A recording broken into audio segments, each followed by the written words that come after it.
Hello दोस्तों, कैसे हो सब। तो आज हम करेंगे एक्सपेंडिंग सर्ट्स। और आज की वीडियो में जस्ट हम सिंगल ब्रैकेट मल्टीप्लिकेशंस के सर्ट्स को ही सॉल्व करेंगे। ठीक है, अब हम डबल ब्रैकेट मल्टीप्लिकेशन जो है वो नेक्स्ट पार्ट में करेंगे। ठीक है, तो मैं जल्दी से इसका क्वेश्चन लिख देता हूँ जो है स्क्वायर फाइव प्लस 3। देखो सिंगल ब्रैकेट है तो सारे क्वेश्चन के अंदर एक ही ब्रैकेट्स यूज़ होंगे। ठीक है, तो अब हम इसको सॉल्व करते हैं। देखो सबसे पहले आपको सिंगल ब्रैकेट मल्टीप्लिकेशन के लिए बस एक फार्मूला याद करना पड़ेगा, जिसके बदौलत आप सारे के सारे जो सिंगल ब्रैकेट मल्टीप्लिकेशन है वो सब इजीली कर पाओगे। तो फार्मूला बस याद रख लो, वो है a b plus c is equals to a b plus b c a c. ठीक है, ए बी प्लस ए सी, ये बस फार्मूला है और ये बस आपको याद रखना है। इतनी सी चीज़ आपको बस याद रखनी है। इस एक फार्मूला की वजह से सारे के सारे सम्स आसानी से कंप्लीट हो पाएंगे। ठीक है, सब सॉल्व हो जाएंगे। बस ये फार्मूला याद रखना है, a b plus a c, a b plus a c, a b plus a c. बस इसको जितनी बार बोलो आपको उतने अच्छे से याद हो जाएगा। बस ये जैसे आपको याद हो जाएगा तभी आप इसको सॉल्व कर पाओगे। ठीक है, अब हमने फार्मूला लिख लिया है, अब जस्ट हम इसकी वैल्यूज़ जो है सब्स्टिट्यूट करेंगे। देखो कोई भी आप स्टार्ट करो सिंगल ब्रैकेट मल्टीप्लिकेशन, तो उसके लिए आपको टर्म को जो है पहले ब्रेक करना होगा। टर्म को नहीं, क्वेश्चन को ब्रेक करना होगा। तो यहाँ पर क्वेश्चन है √5 bracket square root 5 plus 3 bracket. तो पहला जो होगा ब्रैकेट की, इसको हम कंसीडर करेंगे ए, फिर ब्रैकेट के अंदर की पहली टर्म वो होगी बी, और ब्रैकेट के अंदर की आखिरी टर्म यानी तीसरी टर्म होगी सी, ए बी सी। ठीक है, अब फॉर्मूला के मुताबिक पहले क्या आया है, ए क्या था, स्क्वायर रूट 5, तो हमने पहले लिखा स्क्वायर रूट 5। फिर क्या था ए के बाद बी क्या था, स्क्वायर रूट 5। अभी देखो स्क्वायर रूट 5 लिखने से पहले हम पहले मल्टीप्लाई लिखेंगे, क्योंकि दोनों साथ में यानी बीच में क्या हो रहा है, मल्टीप्लाई हो रहा है। तो हम यहाँ पे मल्टीप्लाई डाल दिया। अब बी था स्क्वायर रूट 5। अब हमारा ए भी कंप्लीट हो गया। अब है प्लस की साइन, तो प्लस ऐसे ही लिखेंगे। फिर ए है, ए क्या था हमारा, स्क्वायर रूट 5, तो स्क्वायर रूट 5 भी लिख दिया। फिर है सी क्या था, प्लस 3। तो यहाँ पर हमने मल्टीप्लाई का साइन यहाँ से डालना, और प्लस 3 है तो प्लस लिखो, यहाँ लिखो, फ़र्क नहीं पड़ता। तो हमने जस्ट 3 लिख दिया। ठीक है, मल्टीप्लाई की साइन यहाँ से बीच में डालनी है। देखो यहाँ पे कुछ भी नहीं है ए बी के बीच में, तो यानी मल्टीप्लाई है। ए सी के बीच में कुछ भी नहीं है, यानी कि मल्टीप्लाई है। ठीक है, अब हम इसको सॉल्व करेंगे। सबसे पहले हम अपनी ये फर्स्ट टर्म सॉल्व करेंगे, जो है square root 5 plus square root 5, जो कि बनता है 5। ठीक है, जब भी सेम स्क्वायर रूट्स के आ जाए नंबर, तो उसको जब हम मल्टीप्लाई करेंगे तो वो सेम नंबर ही आएगा। ठीक है, क्योंकि रूट से रूट कैंसिल हो जाता है, तो हमारे पास क्या आएगा, 5 ही आएगा। ठीक है, तो बस ये थोड़ी सी चीज़ याद रखनी है। इससे बेटर है कि आप उसको पूरा सॉल्व करो।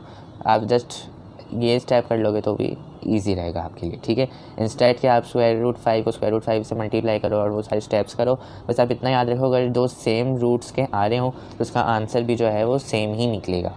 ठीक है, बस रूट हट जाएगा लेकिन वो डिजिट सेम ही रहेगा। ठीक है, ये बात याद रखना। तो हमारा फर्स्ट टर्म जो है वो कंप्लीट हो चुका है। अब हमारा सेकंड टर्म क्या है, प्लस के बाद है स्क्वायर रूट 5 मल्टीप्लाई बाई 3। अब हम सेकंड टर्म करेंगे स्क्वायर रूट 5 मल्टीप्लाई बाई 3। ठीक है, अब ये जो होगा इसको आप सिंपली लिख सकते हो 3 स्क्वायर रूट 5, यही इसका आंसर होगा। ठीक है, क्योंकि 3 इसके पहले कुछ नंबर नहीं जिससे मल्टीप्लाई हो, तो 3 एज इट इज़ रहेगा। और स्क्वायर रूट 5 है, यहाँ पर कुछ भी नहीं है, तो स्क्वायर रूट 5 ही ऐसे ही रहेगा कि आप इसको पहले 3 को लिखो और फिर स्क्वायर रूट 5 को लिखो। इस तरीके से हमारी सेकंड टर्म भी जो है वो ब्रेक हो चुकी है। अब देखो हमारा फर्स्ट टर्म भी कंप्लीट हो चुका है, हमारा सेकंड टर्म भी कंप्लीट हो चुका है। अब हमें बस क्या करना है, प्लस करने के फॉर्मूला में देखो प्लस था तो हमें प्लस करना होगा। फर्स्ट टर्म हमने कर ली सॉल्व, किया है फर्स्ट टर्म का 5 आया, और सेकंड टर्म का क्या आया हमारे पास 3 स्क्वायर रूट 5, और बीच में क्या आएगा प्लस। और यही जो है इसका क्या है आंसर। सही है, 5 प्लस 3 स्क्वायर रूट 5, ये है इसका आंसर।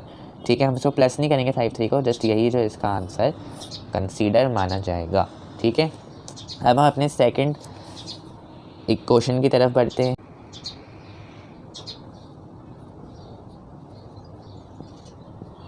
ये है हमारा सेकंड क्वेश्चन, कुछ भी मुश्किल नहीं है। अब आप बोल के बाहर एक रूट आ गया, कुछ भी मुश्किल नहीं है, बहुत ईजी है। हम इसको 2 मिनट में कंप्लीट कर लेंगे। ठीक है, तो बस इसका एक चीज़ याद रखना है, फार्मूला याद रखना है, और बाकी पूरा कंप्लीट हो जाएगा। फार्मूला क्या था, ए बी प्लस ए सी, बस इतना सा चीज़ याद रखनी है एंड कंप्लीट हो जाएगा। मैंने क्या बोला था पहले, क्वेश्चन को टर्म्स में ब्रेक करना है।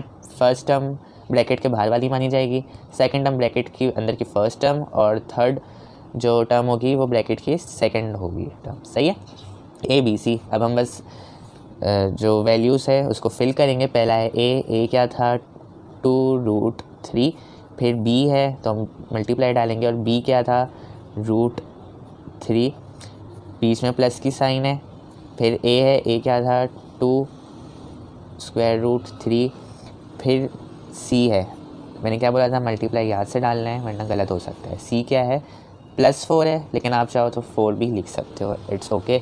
अगर माइनस होता तो माइनस ज़रूर डालते, पर यहाँ पे प्लस है तो मर्ज़ी डालें तो डाल दो, नहीं डालना मत डालो, कुछ भी बदलेगा नहीं। ठीक है, अब हम फर्स्ट टर्म को कंप्लीट करते हैं, सॉल्व करते हैं यानी। तो 2√3 मल्टीप्लाई बाय √3।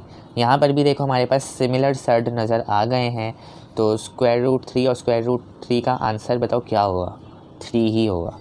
ठीक है, √3 और √3 का आंसर क्या होगा 3। बाहर देखो क्या बचा है 2, तो 2 जो होगा 3 से क्या करेगा मल्टीप्लाई करेगा। ठीक है, अगर 3 रूट में होता तो वो 2 के साथ मल्टीप्लाई नहीं करता। अब जो कि ये रूट से रूट कैंसिल होकर मतलब 3 बाहर आ चुका है, तो अब जो बाहर वाला 2 था अब वो 2 उस 3 के साथ क्या करेगा मल्टीप्लाई करेगा, तो 2 3 से क्या बन गया 6। इसी के साथ हमारी फर्स्ट टर्म जो है सॉल्व हो चुकी है, और फर्स्ट टर्म का आंसर क्या आया है 6 is the answer of first term. देखो आप स्टेप बाय स्टेप लिखते भी जाओगे ना तो आसानी होगी, वरना बाद में आपके लिए बहुत कन्फ्यूजन होगी कि ये किसका आंसर है वो किसका आंसर है। तो आप अगर बेटर होकर जितनी ज़्यादा तरीके से एक्सप्लेन करते रहोगे उतना इजी आपके लिए भी होता जाएगा। फर्स्ट टर्म कंप्लीट हो चुकी है, अब हमारी सेकंड टर्म होगी ये वाली 2√3 मल्टीप्लाई बाय 4। इसको भी हम करेंगे 2√3 मल्टीप्लाई बाय 4।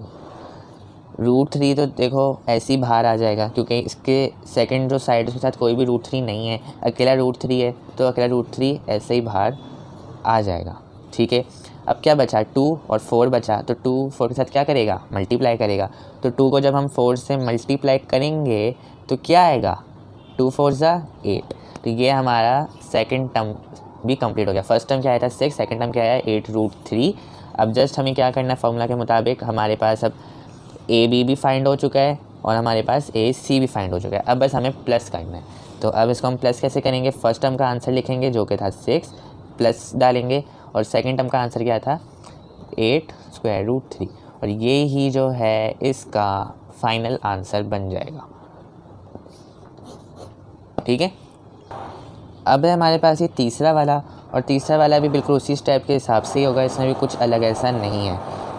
तो इसके लिए भी आप सेम फार्मूला यूज़ करोगे, और फार्मूला जो है वो है ए बी प्लस ए सी। तो ये फार्मूला आपको याद करना है, और उसके सेम उसी अगर आप इस फार्मूला को यूज़ करोगे तो आपका ये जो है वो अच्छे से कंप्लीट हो जाएगा। ठीक है, कुछ मुश्किल नहीं, लेकिन अगर फिर भी अगर आपको मुश्किल लगता है तो आप मेरे को कमेंट कर देना, मैं इसको पूरा सॉल्व करके बता दूँगा। ठीक है, तो ये जो है आपका होमवर्क है, ये मेरे को इसका आंसर करके बता देना। अगर नहीं हो रहा तो मैं जो हूँ इसको भी सॉल्व कर दूँगा अपनी नेक्स्ट वीडियो में। तो तब तक के लिए bye and thanks for watching. अगर अच्छी लगी हो यार वीडियो तो प्लीज़ सब्सक्राइब कर देना, बहुत मेहनत से वीडियो आपके पास आती है। ठीक है, चलो बाय।